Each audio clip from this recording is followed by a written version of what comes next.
Hello नमस्कार दोस्तों। हरियाणा और जम्मू कश्मीर के चुनाव संपन्न हुए। हरियाणा में बीजेपी की सरकार बनी तो वहीं पर जम्मू कश्मीर में इंडिया गठबंधन की सरकार बनी। ऐसे में आने वाले समय में दो और राज्यों में चुनाव होने वाले हैं। उम्मीद की जा रही है कि अगले एक हफ्ते में इलेक्शन कमीशन महाराष्ट्र और झारखंड में चुनावों की घोषणा कर देगा। वैसे माहौल सेट हो चुका है। हरियाणा का चुनाव अपने आप में एक रिसर्च का विषय बनेगा कि कैसे एक पार्टी जो चुनाव जीत रही थी वह चुनाव हार जाती है और उन चुनावों का प्रभाव आने वाले समय में महाराष्ट्र और झारखंड में देखने को मिलेगा। दोस्तों, आज के वीडियो में चर्चा करेंगे झारखंड और महाराष्ट्र की स्थिति के विषय में कि आखिर वहां पर क्या माहौल बन रहा है और क्या रिजल्ट आ सकते हैं और कैसी राजनीति इस समय यहां पर हो रही है। नमस्कार दोस्तों, मैं सुधांशु और आप देख रहे हैं द स्वदेश।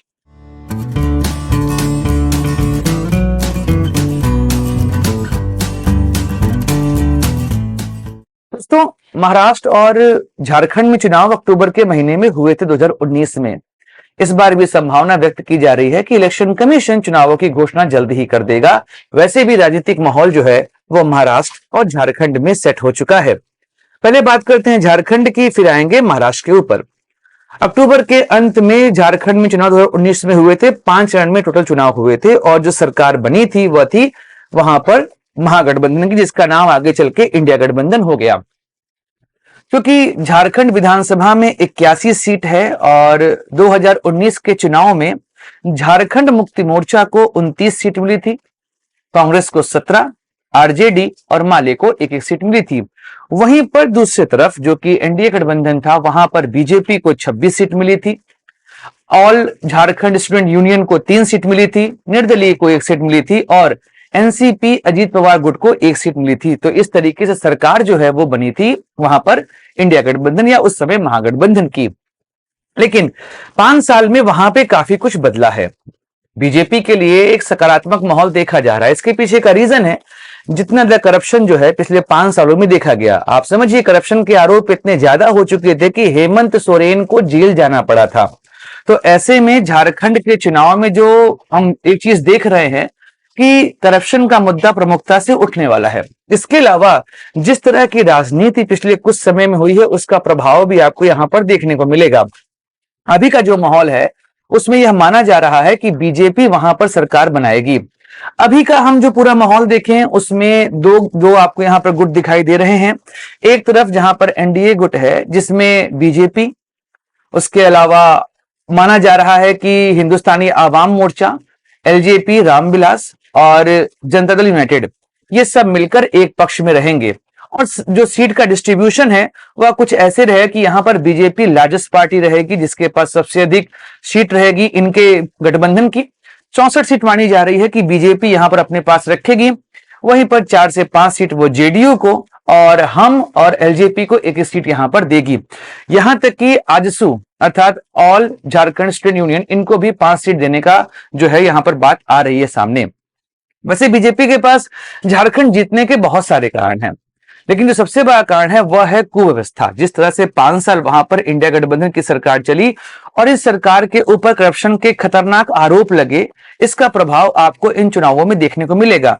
इसके अलावा जिस तरह से हरियाणा में चुनाव संपन्न हुए उसका भी प्रभाव यहां पर देखने को मिलेगा, क्योंकि 2024 के लोकसभा चुनाव के बाद बीजेपी जो है वह यहां पर शांत होती दिखाई दे रही थी, पर हरियाणा के चुनाव ने उन्हें एक उम्मीद दी है कि वह झारखंड यहां पर जीत सकते हैं।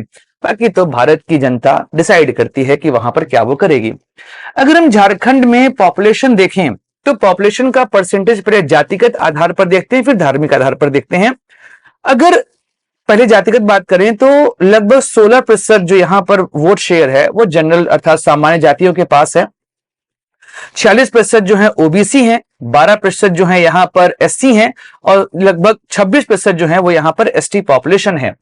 ऐसे में बीजेपी ने जो 2019 के पहले सरकार चलाई थी वहां पर उन्होंने एक ट्राइबल स्टेट में नॉन ट्राइबल सीएम बना दिया, जिसका उनको इफेक्ट देखने को मिला था कि जब 2019 में चुनाव हुआ तो बीजेपी वहां से साफ हो गई थी। लेकिन लग रहा है बीजेपी इस बार जो है यहां पर गलती नहीं करने वाली है, वो यहां पर ट्राइबल सीएम फेस ही लेकर चलने वाली है।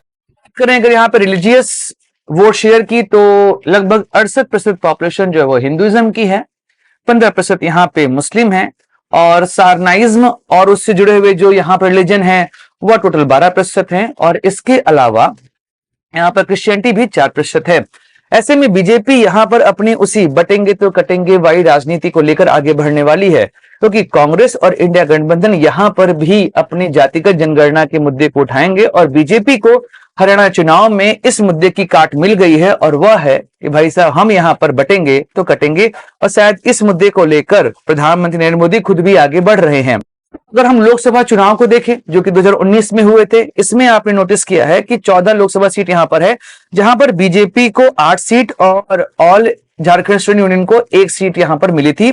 वहीं पर कांग्रेस को 2 और जेएमएम को 3 सीट मिली थी। इसके अलावा झारखंड मुक्ति मोर्चा के लिए दिक्कतें यहां थोड़ी बढ़ रही हैं। करप्शन के आरोप तो लगे हुए हैं, लेकिन उसके अलावा आप यहां पर देखेंगे कि उनके 2 बड़े लीडर बीजेपी में जा चुके हैं। जब हेमंत सोरेन जेल गए थे तो चंपई सोरेन को सीएम बनाया गया था, और वह इस समय भाजपा के साथ जा चुके हैं, क्योंकि हेमंत सोरेन दोबारा मुख्यमंत्री बने और उन्होंने चंपई सोरेन को पद से हटाया, जिसके बाद उन्होंने कहा कि मेरा अपमान हुआ है। इसके अलावा हेमंत सोरेन की भाभी सीता सोरेन, शिबू सोरेन के पुत्र दुर्गा सोरेन की वाइफ जो है वो भी इस समय बीजेपी में है। ऐसे में सोरेन परिवार के अंदर भी आपको गुटबाजी देखने को मिलेगी, और इस वजह से ट्राइबल वोट जो है वो बीजेपी की साइड आपको जाते दिखाई दे रहे हैं। इस बार माना जा रहा है कि झारखंड का चुनाव 1 या 2 चरण में हो सकता है, क्योंकि पिछली बार 5 चरण में चुनाव हुए थे, लेकिन इस बार जो है 1 या 2 चरण में चुनाव कराने का प्रस्ताव जो है वो रखा जा रहा है। और क्योंकि नक्सलिज्म की प्रॉब्लम जो है वो काफी कम हो चुकी है इस समय झारखंड में, तो हो सकता है चुनाव आयोग जो है वह इन चुनावों को इस तरीके से लेकर आगे बढ़े। चलते सबसे इंटरेस्टिंग राज्य वह है महाराष्ट्र, क्योंकि महाराष्ट्र में 2019 में बड़ा खतरनाक काम हुआ था। 288 सीटों वाला विधानसभा का राज्य है ये, और 145 सीट चाहिए होती यहां पर आपको सरकार बनाने के लिए। 2019 में एक तरफ कांग्रेस एनसीपी का गठबंधन था और एक तरफ बीजेपी और शिवसेना गठबंधन था। जब रिजल्ट आता है तो 106 सीट बीजेपी को मिलती है और 56 सीट जो है वो शिवसेना को मिलती है। तब लगा कि बीजेपी और शिवसेना मिलकर सरकार बनाएंगे, पर दिक्कतें आ गई। वहां पे शिवसेना ने कहा कि भाई बीजेपी ने हमसे कहा था कि तुमको सीएम बनाएंगे, और यहाँ पर हमें सीएम पद जो है नहीं दिया जा रहा है। तो ऐसे में एक नया गुट बना, उसका नाम रखा गया महाविकास अघाड़ी, और कांग्रेस के साथ एनसीपी के साथ शिवसेना पहुंच जाती है। सरकार चलती है, लेकिन 2022 में एक घटनाक्रम होता है। 2022 में शिवसेना गुट में से लगभग 39 विधायक जो हैं वो निकल जाते हैं, और एकनाथ शिंदे जो हैं वह पहुंच जाते हैं बीजेपी के साथ और मिलकर सरकार चलाने लगते हैं। आगे चल के 2023 में एनसीपी में भी फूट पड़ती है, और अजीत पवार का गुट जो है वह जाके मिल जाता है बीजेपी के साथ, और यहां पर सरकार बन जाती है महायुति की। जी हाँ, जो नया यहां पर गुट का नाम दिया गया उसका नाम था महायुति, जिसमें एक तरफ बीजेपी है, शिवसेना शिंदे है, और उसके अलावा एनसीपी अजीत पवार है। चुनाव आयोग के पास यह सारे मुद्दे पहुंचते हैं। चुनाव आयोग ने शिवसेना शिंदे गुट को ओरिजिनल शिवसेना मान लिया, और एनसीपी अजीत पवार को ओरिजिनल एनसीपी मान लिया। इसका भी इफेक्ट आपको देखने को मिलेगा। इधर महाविकास अघाड़ी जो है, इसमें Shiv Sena Uddhav group, NCP Sharad Pawar group और कांग्रेस जो है। लेकिन जो 2024 के लोकसभा चुनाव हुए, इन चुनावों में आपको एक चीज देखने को मिलेगी कि बीजेपी और महायुति को लेकर एक नकारात्मक माहौल है। यहां पर जो है इन चुनावों में आपने नोटिस किया होगा कि 9 सीट जो है वो बीजेपी को मिली, 7 यहां पर शिवसेना को मिली, और 1 सीट जो है वो अजीत पवार गुट को मिली। लेकिन इसके मुकाबले महाविकास अघाड़ी जो है जो ज्यादा अच्छे से परफॉर्म किया था। 13 कांग्रेस को, 9 सीट जो है शिवसेना को, और 8 सीट जो है वो शरद पवार के गुट को यहां पर मिली। तो ऐसे में माहौल जो है वो महाविकास अघाड़ी की तरफ शिफ्ट होता दिखाई दे रहा है। लेकिन हरियाणा चुनाव के बाद जो है समस्याएं यहां पर आ रही, क्योंकि सीट शेयरिंग को लेकर दिक्कतें बढ़ रही हैं। अभी संजय राउत और उद्धव ठाकरे ने भी यहां तक कह दिया कि भाई कांग्रेस को यहां पर समझना चाहिए कि अगर बीजेपी को हराना है तो हमें एक साथ मिलकर आगे बढ़ना पड़ेगा, और कांग्रेस को अपने अहंकार को यहां पर खत्म करना पड़ेगा। देखिए, हरियाणा चुनाव का हारना कांग्रेस के लिए बड़ा नकारात्मक हो रहा है। कारण यह है कि राहुल गांधी का चेहरा एक समय सर्वमान होता हुआ दिखाई दे रहा था, लेकिन जिस तरीके से हरियाणा चुनाव हारी है कांग्रेस, उसके बाद से यह जो पूरा माहौल है यह खराब होता दिखाई दे रहा है। वापस से कांग्रेस के ऊपर सभी क्षेत्रीय दल जो है वो हमलावर हो चुके हैं।